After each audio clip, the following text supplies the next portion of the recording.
Hello दोस्तों, मैं संजीत कुमार यादव।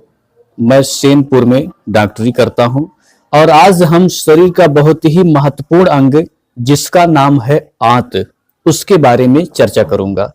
दोस्तों, आंत का कमजोर होना यानी आंतें खराब होना या आंतें इरिटेट हो जाना। तो आंत खराब होने का लक्षण, कारण, इलाज, उपाय, अंग्रेजी और आयुर्वेदिक दवा क्या होती है, इसके बारे में मैं चर्चा करूंगा।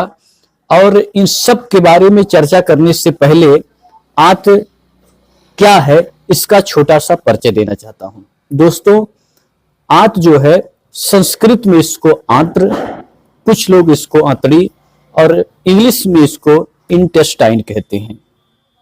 आंत जो है अमाशय से लेकर गुदा तक फैली हुई होती है और यह दो प्रकार का होता है, छोटी आंत और बड़ी आंत। जो छोटी आंत होती है उसकी लंबाई ज्यादा होती है, जो बड़ी आंत होती है उसकी लंबाई कम होती है। छोटी आंत की लंबाई लगभग 20 फीट के आसपास होती है और बड़ी आंत की लंबाई लगभग 5 फीट के आसपास होती है। आंत को शरीर का दूसरा दिमाग कहते हैं, सेकंड ब्रेन, है ना। आंत को शरीर का सेकंड ब्रेन कहते हैं। इसके कहने का मतलब यह है कि अगर आपका दिमाग सही नहीं है, आप मानसिक टेंशन लेते हैं, चिंता करते हैं, है ना, तो इसका प्रभाव सीधा सीधा आंत पर पड़ता है, क्योंकि ये दूसरा दिमाग होता है शरीर का। तो अगर आप माइंड रूप से फिट नहीं है तो इसका पूरा का पूरा प्रभाव आंत पर पड़ता है। इसलिए जो डिप्रेशन में होता है, मानसिक रूप से पीड़ित होता है, उसको पेट संबंधित समस्याएं होती हैं। तो आइए अब हम चर्चा करते हैं कि आंत खराब होने का, आंत कमजोर होने का कारण क्या है। पहला कारण है कि आंत में सूजन हो जाना। अगर आंतों में बराबर सूजन बनी रहती है तो उसकी वजह से आंतें धीरे धीरे कमजोर होती हैं और उसकी कैपेसिटी जो है, कार्य करने की कैपेसिटी कम हो जाती है। दोस्तों, आंत से जुड़ा हुआ एक चीज और मैं आपको बताना चाहता हूं कि हम जब खाना खाते हैं, भोजन करते हैं, तो भोजन का पाचन हमारे मुंह से ही स्टार्ट हो जाता है और धीरे धीरे अमाशय आता है, अमाशय से बड़ी आंत, बड़ी आंत से छोटी आंत, है ना, उसका पाचन होता है। तो जब खाना छोटी आंत में आता है तो उस भोजन को, उस खाने को आंत जो है उसको पचाने का काम करती है, यानी आंतें संकुचन करती हैं, ऐसे ऐसे करके उसको पचाने का कार्य करती हैं। लेकिन अगर वो अपनी क्षमता खो देता है तो वो आंत जो होती है वो मूवमेंट नहीं कर पाती है, जिसकी वजह से भोजन पच नहीं पाता है। और जब भोजन पच नहीं पाता है तो भोजन में जितने भी पोषक तत्व होते हैं, protein, carbohydrate, vitamin B12, vitamin B6, vitamin C, जितने भी विटामिन होते हैं, पोषक तत्व होते हैं, वो हमारे शरीर में नहीं आ पाते हैं, क्योंकि आंतों के दीवारों में छोटे छोटे छिद्र होते हैं। तो जब पाचन हो जाता है तो उस भोजन से पोषक तत्व जो है छोटे छोटे जो छिद्र के माध्यम से हमारे शरीर में पहुंचते हैं, हमारी नसों में पहुंचते हैं, हमारे खून में पहुंचते हैं, जिससे हमें ताकत मिलती है और एनर्जी फील महसूस होता है। लेकिन जब वो ताकत नहीं आ पाती है तो हमको कमजोरी महसूस होता है। क्यों होता है? क्योंकि पोषक तत्व हमको नहीं मिल रहे हैं। तो अगर पाचन सही से नहीं हो पा रहा है और आप कितने भी अच्छा खाना खा रहे हैं, काजू खा रहे हैं, बादाम खा रहे हैं, जूस पी रहे हैं, नारियल पानी पी रहे हैं, है ना, दूध खा रहे हैं, तो जब उसका पाचन ही सही से नहीं हो रहा है, तो उसका पोषक तत्व खून में नहीं जा पा रहा है, तो बताइए आपको ताकत कैसे महसूस होगी? क्योंकि आंतें अच्छे से काम नहीं कर पाती हैं, आंतों का मूवमेंट अच्छे से नहीं हो पाता है ना। तो इस पर जोर देने की जरूरत है कि हमें दिक्कत कहां से हो रही है। जब तक हम कारण नहीं समझते हैं तब तक दवा का कोई मतलब नहीं बनता है। तो इसलिए कहता हूं कि आप जो है आंतों को मजबूत करिए। तो आंतों में सूजन आने का क्या कारण है? आंतों में सूजन आने का कारण है कि आपका डाइट सही नहीं होना। आप चाट, चाउमीन, बर्गर, पिज्जा खूब ज्यादा चाय पीना, है ना, तेल मसाला का ज्यादा यूज करना, जिसकी वजह से आंतें जो होती हैं उसमें सूजन आ जाता है। तो इसलिए पहला कारण क्या हो गया कि आंतों में सूजन होना, है ना। आंतों और दूसरा कारण सुनिए, दूसरा कारण क्या है आंत का कमजोर होने का? दूसरा कारण है कि आंत में आम जमा हो जाना, जिसको बोलते हैं आंव। उसके दूसरे शब्द है म्यूकस, म्यूकस जमा हो जाना। जब भोजन अच्छे तरीके से नहीं पचता है तो आंव बनता है, तो वही आंव आंतों की दीवारों पर चिपक जाते हैं, जिसकी वजह से आंतें जो है सही कैपेसिटी से मूवमेंट नहीं कर पाती है ना। तीसरा कारण है आंतों में कीड़े पड़ जाना, है ना। इसलिए देखिए डॉक्टर जो होते हैं बैंडी प्लस वगैरह देते रहते हैं ताकि आंतों में कीड़े ना पड़े, तो आंतों में कीड़े पड़ जाते हैं। और दूसरा कारण है कि हमेशा कब्ज बने रहना, कॉन्स्टिपेशन जिसको बोलते हैं इंग्लिश में, है ना। उसके कारण से भी हमारी जो है आंतें अच्छे से काम नहीं कर पाती हैं और आंतें खराब होती हैं। और इसके बाद अगला कारण है कि कम पानी पीना। कुछ लोग पानी बहुत कम पीते हैं, है ना, तो कम पानी पीने के कारण आंतें सूख जाती हैं, उसमें सूखापन आ जाता है। जब आंतें सूखी रहती हैं तो वो बढ़िया सा काम नहीं कर पाती हैं, बढ़िया से मूवमेंट नहीं कर पाती हैं, उनमें संकुचन अच्छा से नहीं हो पाता है ना। तो कम पानी पीना भी जिम्मेदार हो जाता है आंत खराब होने का। और अगला कारण है ज्यादा एंटीबायोटिक दवा का इस्तेमाल करना। दोस्तों, अगर आप खूब हैवी एंटीबायोटिक खा रहे हैं, अत्यधिक दवाइयां खा रहे हैं, तो उसका प्रभाव जो है हमारे आंतों पर पड़ता है ना। तो भाई भोजन हो या दवा हो, है ना, वो आंतों में ही तो जाता है, तो उसका जो है पाचन आंतों में ही होता है। जब आप हैवी एंटीबायोटिक खाएंगे, हैवी एनाल्जेसिक दवाइयां खाएंगे, एंटी एलर्जिक दवाइयां खाएंगे, तो आंतों को दिक्कत होती है, आंतों में घाव बनता है, आंतों की कैपेसिटी कम होती है, आंतों में कमजोरी आती है ना। इसलिए हमें जब आवश्यक हो तभी हमें दवा खाना चाहिए, ज्यादा अंग्रेजी दवा खाने से परहेज करना चाहिए, है ना। और बात बात पे एंटीबायोटिक दवा का इस्तेमाल नहीं करना चाहिए, अच्छे डॉक्टर के संपर्क में आकर के ही एंटीबायोटिक का इस्तेमाल करना चाहिए। तो ये हो गया आपके आंत खराब होने का कारण। अब आइए आप बात करते हैं लक्षण पे। थोड़ा मैं विस्तृत से बताने लगता हूं तो जिसकी वजह से वीडियो लंबा हो जाता है, लेकिन क्या करें, थोड़ा सा विस्तार से बताने पर ही लोगों को समझ में आता है।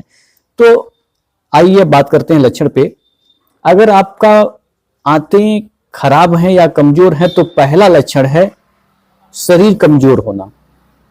हमने बताया कि नहीं, अब आप समझ गए होंगे कि शरीर कमजोर क्यों होती है। पहला लक्षण शरीर कमजोर है। भाई आप कितना भी अच्छा खा रहे हैं, आपको पोषक तत्व मिल ही नहीं रहा है तो कमजोर होगा ही।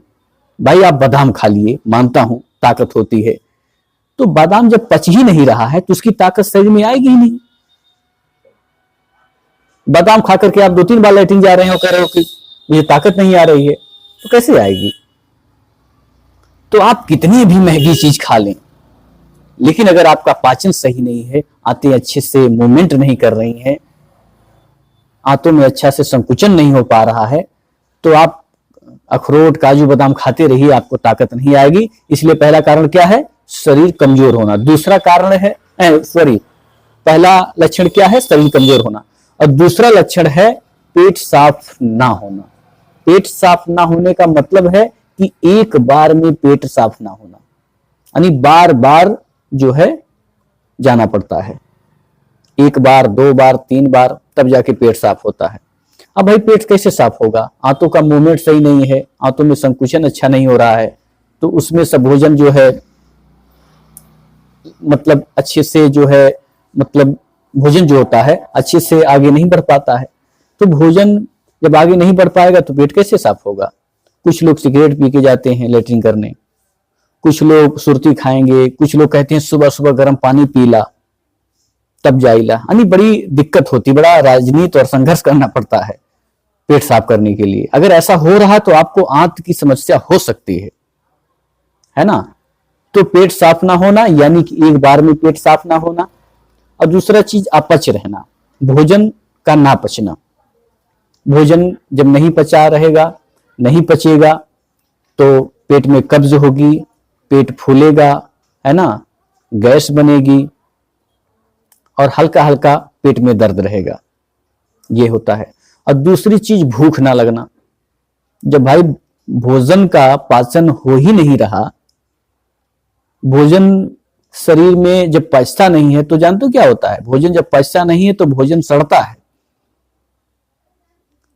तो जब भोजन अभी पेट में है तो भोजन की जरूरत ही नहीं होती है, तो भूख कहां से लगेगी, ठीक ना। और अगला कारण है थकान बनी रहना, हमेशा थकान बनी रहना, आपके अंदर फुर्ती नहीं रहती है ना, उत्साह नहीं रहता है। कोई भी काम करने वाली बात आती है तो कहते हैं कि चला जायदा बादे में करब, अब देख लेते ये सिस्टम।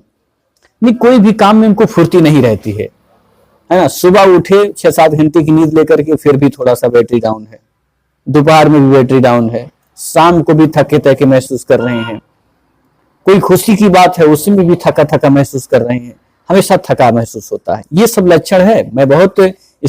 मैं ये वीडियो ऐसे ही नहीं बनाता हूं, मैं कई डॉक्टर के संपर्क में आकर के, अच्छी किताब को पढ़ करके, है ना, मरीजों से बातचीत करके, तब जाके मैं 10-20 दिन के बाद एक वीडियो बनाता हूं। और मेरा वीडियो बनाने का यही प्रयास होता है कि लोग जागरूक हों और मेरे भी जो मैं इस फील्ड में काम कर रहा हूं, जो मेहनत कर रहा हूं, ये जानकारी लोगों तक पहुंचे ताकि लोगों का फायदा हो, है ना। तो और अगला लक्षण है हल्का बुखार रहना। डॉक्टर के पास जाएंगे, थर्मामीटर से डॉक्टर जो है नाप करेंगे बुखार का, तो थर्मामीटर में नहीं आएंगे। आप डॉक्टर से कहेंगे डॉक्टर साहब थर्मामीटरों में भले ना आवेला लेकिन हमें महसूस होला कि हमारी बुखार बाय, तो सच है, आपको हल्का बुखार बना रहेगा लेकिन थर्मामीटर में नहीं आएगा। ये सब कारण है आंत के खराब होने का, आंत कमजोर होने का। तो आइए अब बात करते हैं उपाय की। दोस्तों, पहला उपाय आप ये करिए कि खूब ज्यादा पानी पिए। कुछ लोग चाय तो बार बार पीते हैं, कॉफी बार बार पीते हैं, लेकिन पानी नहीं पीते। तो पहला चीज, खूब ज्यादा पानी पीजिए, कम से कम 2 से 3 लीटर पानी पीजिए। सुपाच्य भोजन करिए, जिस भोजन में पाचन करने में बहुत ज्यादा कठिनाई ना आए तो वो भोजन करिए, जो आसानी से पचे। ये नहीं है कि बर्गर, चाउमीन, फिर खीर, फिर राजमा, फिर पनीर, तो आपको भोजन पचाने में असुविधा होगी, ठीक है ना। और अगला उपाय है कि आप सौंफ, जीरा और धनिया एक एक चम्मच लेकर के 1 लीटर पानी में खौला करके उसको रख लें और दिन भर जो है थोड़ा थोड़ा पीते रहें। इससे आंतें जो क्या होती हैं, साफ होती हैं। आंतों की सफाई होती है तो आपको बड़ा फायदा होगा, है ना। इसको आप डिटॉक्स वाटर मान सकते हैं, ठीक है ना। खाना खाने से पहले, घंटा पहले आप छोटा सा अदरक का टुकड़ा खाएं, जिससे आपको भूख लगेगी और आंतों पर बड़ा जो है लाभ मिलेगा। जंक फूड से परहेज करें, चाट, चाउमीन, तेल मसाला से परहेज करें, ज्यादा मीठा से परहेज करें, सिगरेट ना पिए, नशा ना करें, दारू ना पिए। अगला उपाय है अच्छी नींद लेना। अगर आप अच्छी नींद लेते हैं तो आंतें मजबूत होती हैं, उनको मौका मिलता है अपना सुधार करने का, है ना। आप जो है 10 बजे सो जाएं और सुबह 5 से 6 बजे उठ जाएं, लेकिन आप 12 बजे तक मोबाइल चला रहे हैं तो कैसे आप बताइए सुबह उठेंगे। इसलिए कहीं न कहीं अच्छी नींद नहीं ले पा रहे हैं। एक महान कवि ने कहा था कि इस देश को खतरा चीन, पाकिस्तान ना इजराइल से है, इस देश को खतरा सिर्फ और सिर्फ मोबाइल से है। तो मोबाइल से परहेज करें, है ना। और अगला उपाय है एक्सरसाइज करें, खूब ज्यादा एक्सरसाइज करें, मॉर्निंग वॉक करें, इवनिंग वॉक करें, कपालभाति करें, अनुलोम विलोम करें, है ना। इन सब उपाय करने से आपको बेनिफिट होगा। अब आइए मैं बात करता हूं दवा की। अंग्रेजी दवा और आयुर्वेदिक दवा सबके बारे में मैं चर्चा करूंगा। अंग्रेजी दवा में आपको कोलेस्पा 135 mg, जिसका फार्मूला मेवरिन होता है ना, जेनफ्लैक्सोजेड, मेफ्टाल स्पास, पेंटाप DSR, है ना, नियोस्टाप, मेट्रोजिल, ऐसे वैरायटी की दवाइयां चलाई जाती हैं जो है कंडीशन को देख करके। और आयुर्वेदिक में त्रिफला चूर्ण रामबाण है, त्रिफला चूर्ण हुआ, और काली हरण घी में भून करके खाएं। एलोवेरा जूस पिए, आंवला जूस पिए, और इसबगोल की भूसी आप दूध में डाल करके खाएं। अदरक का टुकड़ा आप खाएं, है ना। और कुटिया रिष्ट, एक सिरप आता है कुटिया रिष्ट, उसका सेवन करें। बिलवासव चूर्ण होता है, उसका सेवन करें। चित्रकाडवटी होता है, उसका सेवन करें।